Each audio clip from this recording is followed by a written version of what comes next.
Voilà, bravo Meta. Ça forcément, je vais l'afficher dans ma veille, hein. On va aussi mettre leur nez un peu dans la merde. Il n'y a pas de raison que ce ne soit pas dans ma veille du jour. Ah, est-ce que vous saviez que Donald Trump s'était enrichi de ouf grâce à une crypto-monnaie qu'il avait créée, qui était une arnaque, et que plein de gens ont perdu beaucoup d'argent, sauf lui? En gros, il a créé une fausse, ce qu'on appelle un meme coin, donc une crypto-monnaie parodique, mais qui est quand même un peu sérieuse, où tu peux quand même investir dessus. Et il y a des gens qui ont perdu beaucoup d'argent. Précisément, les investisseurs du meme coin créé par Trump ont perdu 3,8 milliards de dollars, ok? 3,8 milliards. C'est immense. Précisément, quasiment 1 million de comptes avaient enregistré des pertes sur ce même coin, ce qui représente 2 tiers des acheteurs de cette crypto-monnaie. Super, hein? Et dans une récente déclaration financière, le président a révélé avoir gagné 636 millions de dollars grâce à cette fausse crypto-monnaie, ce qui représente près de la moitié des 1,4 milliard de dollars qu'il a engrangé grâce au secteur des crypto-monnaies l'année dernière. Salut Tranche, Donald Trump, le némésis de Pablo Longoria. Ça, je ne sais pas, ça, je t'avoue. Mais vous voyez, on a un président de la République américain, non, états-unien, qui crée des arnaques, crypto-monnaies, qui empoche le pactole pendant que tout le monde perd de la thune. Et lui, il se fait grave de l'argent. Et parmi les seules personnes qui ont gagné un peu d'argent avec ce truc-là, lui, il a gagné la moitié de toute la somme en globale qui a été un gain pour des gens en fait. Ça pour le coup, ça va aussi dans ma veille ça. Voilà, on va continuer à foutre les gens dans leur merde. Ah, ce matin, c'est que ça, hein. Ce matin, on a que des news comme ça, hein. C'est vraiment, c'est terrible, hein. Ah, mais ça, on a déjà vu, c'est déjà mid-journée et tout. On a vu tout à l'heure déjà. C'est un doublon, pardon. Ah, une bonne news. Ça, c'est intéressant. Et ça va faire kiffer Licia, je pense. L'application d'identification des oiseaux Merlin s'intéresse désormais à une base de données mondiale de nos amis à plumes en voie de disparition.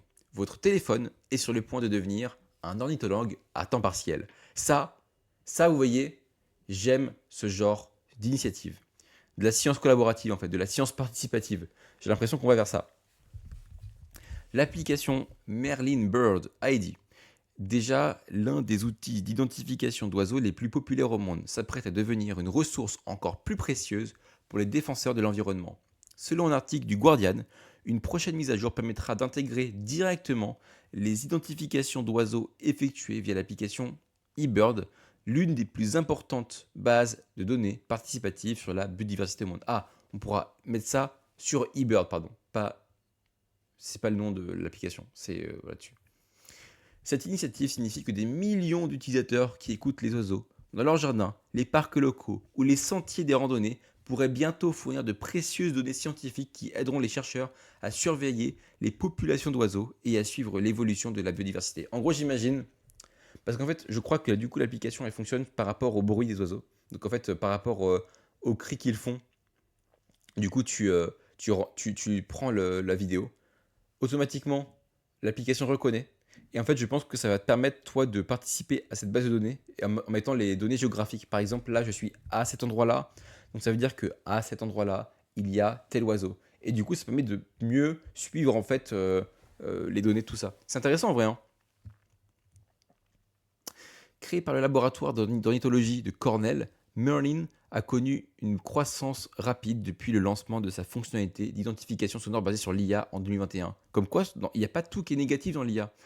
Encore une fois, tout ceci n'est qu'une question d'usage. Voilà. L'application utilise l'apprentissage automatique pour reconnaître les oiseaux à leur chant en temps réel et afficher des espèces probables presque instantanément. C'est dingue.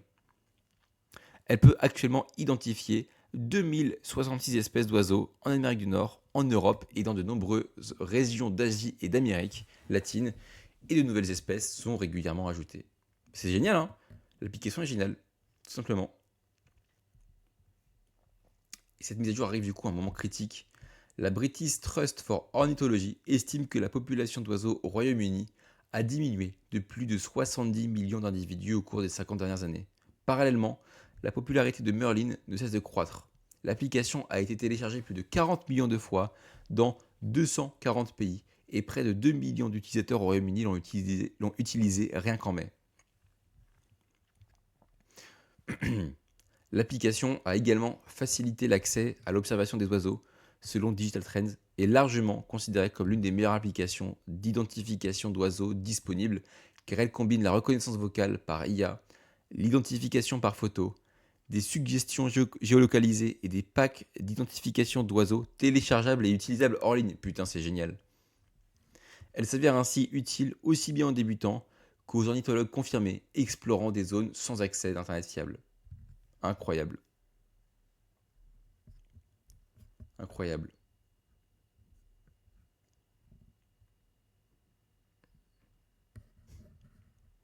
Et ben écoutez, ça pour le coup on va partager parce que ça permet d'avoir un peu des news, des good news un peu. Voilà, ça fait pas de mal. On a besoin aussi un peu.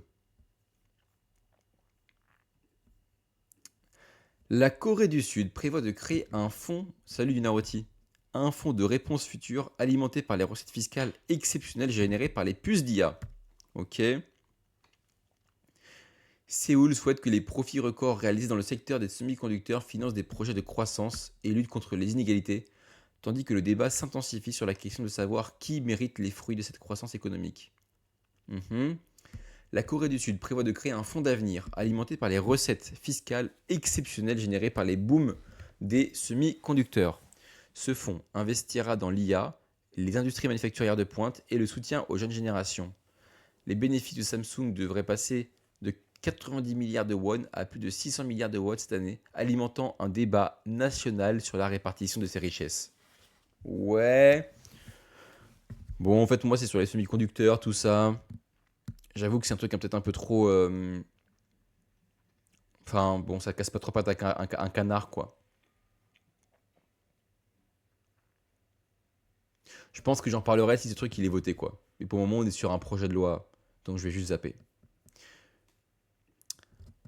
Je vous ai bien visité sur le Discord. Ok. Le PDG de Mistral avertit que les modèles d'IA fermés confèrent aux fournisseurs un immense pouvoir sur votre entreprise. Arthur Mensch affirme que les entreprises ont besoin de modèles ouverts, de données ouvertes et de leur propre système de formation. Un argument qui s'arrête opportunément aux produits de Mistral. Bien sûr.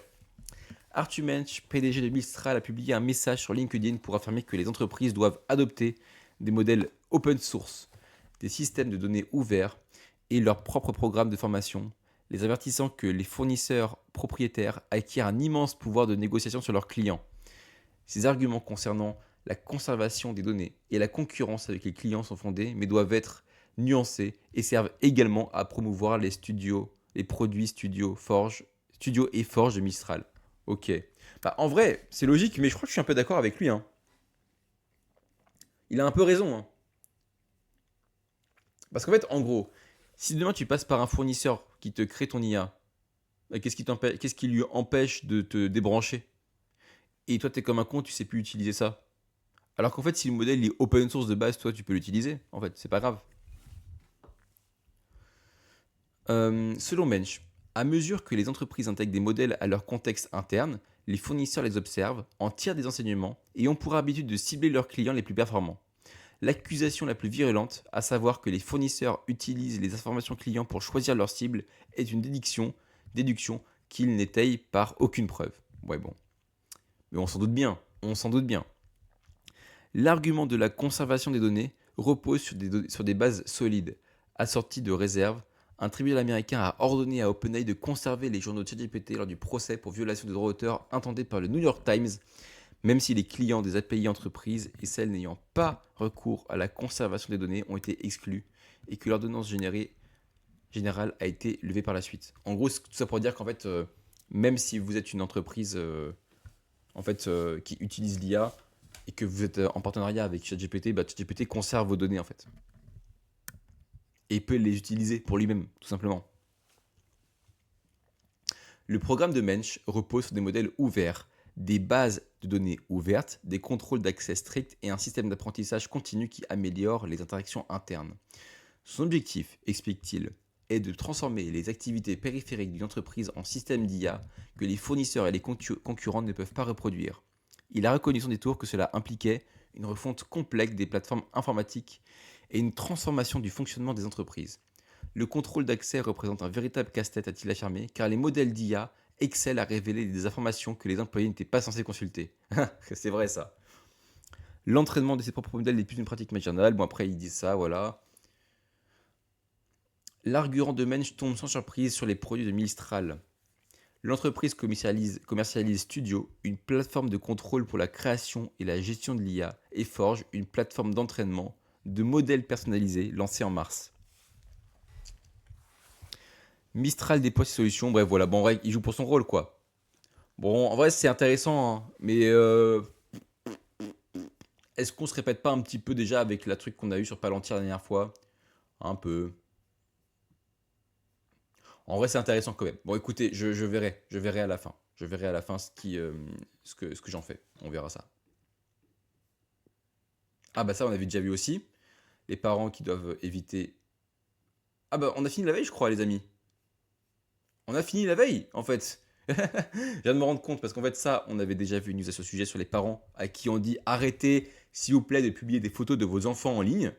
Et Spotify qui est obligé de supprimer des news, euh, des vues à cause de personnes qui fraudent. Et bah, on a déjà vu tout ça. Donc en fait, on vient de finir cette veille, voilà, avec Arthur Mensch. Bah tiens, hop, écoutez, incroyable. Putain, je suis en live que depuis 1 heure. Et j'ai déjà fini de faire mes news. C'est ouf. C'est passé à une vitesse. J'ai tout manqué. Mais non, parce qu'en fait, tu sais très bien que tu as maintenant la rediffusion gratuite sur YouTube. Et elle est